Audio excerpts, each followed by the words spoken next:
अस्सलाम वालेकुम class 8। I hope you all are fine. Previous lecture में हमने एसिड्स के यूजेस पढ़े थे। आज हम बेसिस के बारे में पढ़ेंगे कि बेसिस क्या होती हैं। Many compounds have property which are contrary to acids. Such property compounds are termed as bases. वो कह रहे हैं कि जिनकी प्रॉपर्टीज़ एसिड से बिल्कुल ऑपोजिट होती हैं उनको हम एसिड से बिल्कुल ऑपोजिट हैं तो उनको हम बेसिस बोलते हैं। The bases which are soluble in water are called alkalis. ऐसी बेसिस जो वाटर में सोलूबल हो जाती हैं, सारी बेसिस जो वाटर में सोलूबल नहीं होती, तो जो सोलूबल होती हैं वाटर में उनको हम अल्कलीज बोलते हैं।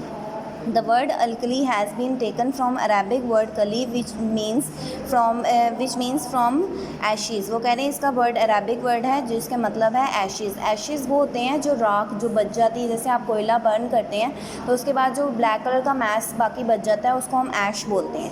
Alkalis are obtain from the ash of plants. इस तरह प्लांट्स की बर्निंग से भी जो बाद में राख बच जाती है, जो मैटर बच जाता है, उसको हम ऐश बोलते हैं। तो ये उस टाइम उनसे मतलब वो ऐश से हासिल ऑब्टेन की जाती थी, इसलिए उसका नाम अल्कलीज रखा गया। Alkalis bases are the compound which produce hydroxide ion in their aqueous solution. ऐसे ये कंपाउंड ऐसे हैं जो कि OH जो है वो वाटर में जब इनका सोल्यूशन बनाया जाता है तो OH नेगेटिव आयन देते हैं। जैसे आप नीचे है सोडियम हाइड्रोक्साइड देख रहे हैं, उसमें उसका फार्मूला है NaOH। तो जब इसको वाटर में डिज़ोल्व करेंगे तो OH जो है वो आइंस मिलेंगे, इसलिए हम इसको बेसिस बोलते हैं। हमने यहाँ पे पढ़ा था जब एसिड्स होते हैं वो H पॉजिटिव देते हैं और जो अल्कलीज या बेसिस होती हैं वो OH नेगेटिव दे रही हैं। ठीक है। इन देयर एक्वस सोल्यूशन मतलब वाटर में जब उसको डिज़ोल्व करेंगे। Sodium hydroxide, potassium hydroxide, calcium hydroxide are the example of bases alkalis. Some important alkalis and their formulas are given below. ठीक है, ये नीचे उन्होंने फार्मूलाज दिए गए हैं। सोडियम हाइड्रोक्साइड का है NaOH, पोटाशियम हाइड्रोक्साइड का KOH, कैल्शियम हाइड्रोक्साइड का CaOH twice, ammonium hydroxide NH4OH, magnesium hydroxide MgOH twice.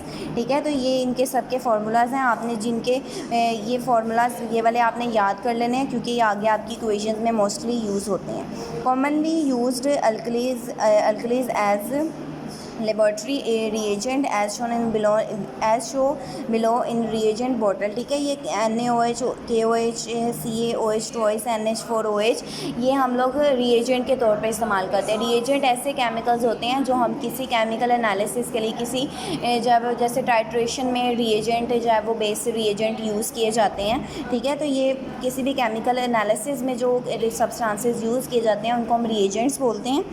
नीचे एक लिखा हुआ है all alkalis are bases but all bases are not alkalis. वो कह रहे हैं कि अल्कलीज सारी बेसिस होती हैं लेकिन सारी बेसिस जो हैं वो अल्कलीज क्यों नहीं होती, क्योंकि अल्कलीज हमने उनको कहा था जो कि वाटर में सोलूबल हैं। तो इसलिए जो अल्कलीज होती हैं वो सारी जो हैं वो बेसिस होती हैं, लेकिन बेसिस जो हैं वो सारी अल्कलीज नहीं होती क्योंकि अल्कलीज वाटर में सोलूबल होती हैं और जो ज़्यादातर बेसिस हैं वो सारी जो हैं वो वाटर में सोलूबल नहीं होती। ठीक है, आपने यहाँ तक इसको आज करना है कि इसमें बेसिस क्या है, फार्मूलाज याद करना है और बेसिस का डेफिनेशन ये है कि वो OH नेगेटिव आयन देते हैं सोल्यूशन में। ठीक है, यहाँ तक और बाकी जो है वो आपने इसके यूज़ देखना है कि कहाँ पे यूज़ किया जाता है इसको। ठीक है, यहाँ तक आपने करना है, इसको अच्छे तरीके से याद करते जाएं। अल्लाह हाफ़िज़।